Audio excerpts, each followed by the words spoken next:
Hard news के साथ मैं हूं उस्मान शीन। आज हम बात करें टीएमए के एहलकारों की जो ये कहते हैं कि करप्शन क्या है। ना हम करप्शन करते हैं और ना हमने कभी करप्शन की है। करप्शन होती क्या है, यानी उनको ये तक नहीं मालूम कि करप्शन क्या होती है। और अगर उनके रिकॉर्ड की बात की जाए तो ये एक फाइल है जो वहीं से हमें उनके चहीते और लाडलों ने दी है कि ये उनके सबूत हैं उनकी करप्शन के, जो हमारे पास मौजूद हैं और जल्द ही ये एंटी करप्शन में भी पहुंचा दिए जाएंगे और सूबाई हुकूमत और हम एलसीबी को भी इरसाल करेंगे। तो हम अब पहले बात करते हैं टीएमए की एक ऐसी जगह की जो टीएमए के एक एहलकार को जगह अलॉटमेंट की गई थी। वो टीएमए का एहलकार था और वो फालिज ज़्यादा हो चुका है, यानी वो इतना बीमार हुआ कि उसको फालिज हो गया।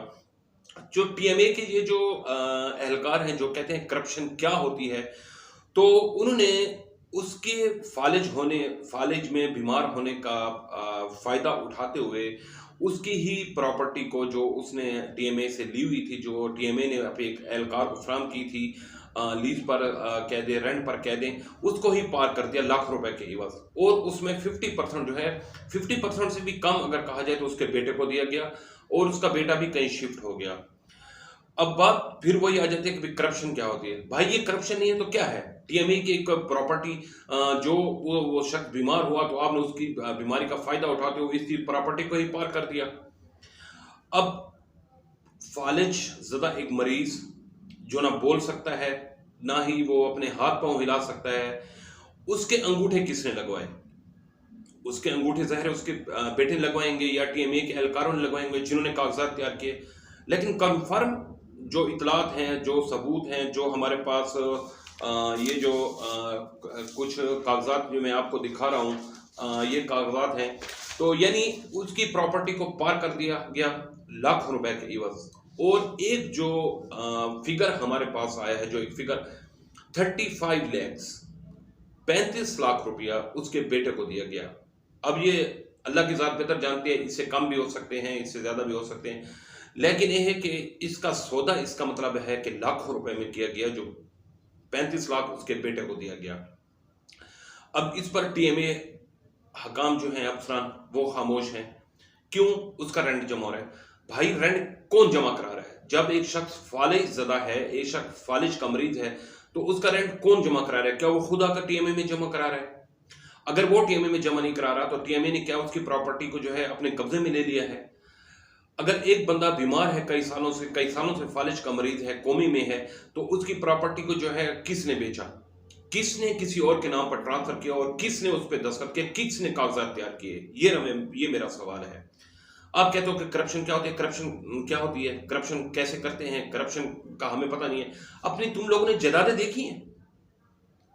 जदादे देखी हैं? 30, 35, 40, 50, 60 हजार रुपए तनख्वाह लेने वाले लखपति तुम बन चुके हो।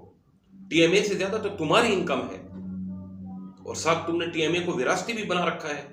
यानी जो बाप बैठा है उसके बेटे भरती हैं, जो चाचा बैठा है उसके भतीजे भरती हैं, जो मामा बैठा है उसके बेटे भरती हैं, उसके भाई भरती हैं, उसके भांजे भरती हैं। यार टीएमए एक सरकारी इदारा है या विरासती इदारा है? तुम लोगों ने तो टीएमए को विरासती बना डाला है। अगर अकाउंट्स ब्रांच ईमानदारी के साथ अगर टीएमए में भर्ती होने वाले अफराद की लिस्टें फराहम करे तो मेरा ये दावा है और मैं इसे साबित करूंगा अगली आने वाली वीडियो में कि ये सच हकाइक पर मबनी है कि अगर टीएमए में 1000 एहलकार हैं तो 700-800 एहलकार आपस में रिश्तेदार हैं। या किसी का बाप वहां पे बैठा है, या किसी का मामा बैठा है, या किसी का भांजा बैठा है, या किसी के रिश्तेदार बैठे हैं। कोई ना कोई रिलेटिव खून का रिश्ता उनका उसके साथ मौजूद है। तो इसको हम एक सरकारी इदारा नहीं कह सकते, सूबाई हुकूमत का इदारा नहीं कह सकते, इसको हम विरासती टीएमए कह सकते हैं। विरासती टीएमए का मकसद ये होता है कि विरासत से जो चली आ रही हो। भाई अगर मेरा बाप बैठा है तो फिर मेरा हक है, मेरे भाई का भी हक है, मेरे कजन का भी हक है, मेरे चाचा के बेटे का भी हक है, मेरे मामू के बेटे का भी हक है। यार खुदा का खौफ करो। अक्सर तो टीएमए एहलकारों ने अपनी बीवियों को भी भर्ती करा रखा है। बीवियां घर बैठी हैं, तनख्वाह ले रही हैं, और टीएमए एहलकार वो ऐसे काटन का जोड़ा, जूती। क्या बात है तुम्हारे यार, तुम लोगों की यार।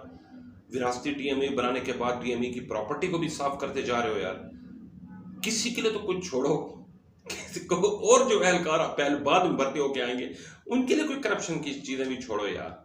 तुम तो खुद कहते हो करप्शन होती क्या है यार, करप्शन का वायरस क्या है यार, तो ये क्या है यार। चलो इसको छोड़ो, आपने टीएमए की प्रॉपर्टी को पार कर दिया। एक बंदा फालिज़ादा था, वो मरने के करीब है, या उसके बेटे ने पार की, कागजात किसने तैयार किए, चलो हम इसको भी छोड़ देते हैं, इसको भी छोड़ देते हैं। एक और नई बात करते हैं।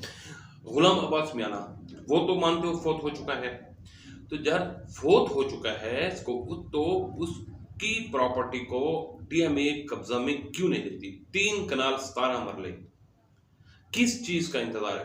किसी बड़ी डील का इंतजार कर रहे हो कि उनके लवाई आके आपसे डील करें, फिर उनके नाम पे ट्रांसफर कर दोगे? ट्रांसफर नहीं कर रहे तो आप जो है उसको कब्जा में क्यों नहीं ले रहे? वो कमर्शियल बनाने के लिए भाग दौड़ कर रहे हैं, और जो आपकी प्रॉपर्टी है आप उसको अपने कब्जा में लेने के लिए कुछ भी नहीं कर रहे, इंतजार कर रहे हो कि भाई उनकी लेटरबाजी हो रहा है पेशावर से। भाई पेशावर से क्या ताल्लुक है? जब एक चीज तुम्हारे एक्ट में लिखी गई है कि एक बंदा अगर फोत हो चुका है तो उसकी प्रॉपर्टी को फौरन तुम कब्जे में लो, ये क्लियर लिखी गई है, फिर तुम किस चीज का इंतजार कर रहे हो? कि क्या वो कुछ चाय पानी दाना डालें आपको? आप चुगने का इंतजार करो, चुगने के लिए बैठे हो। बात करते हैं कि हम करप्शन क्या होती है।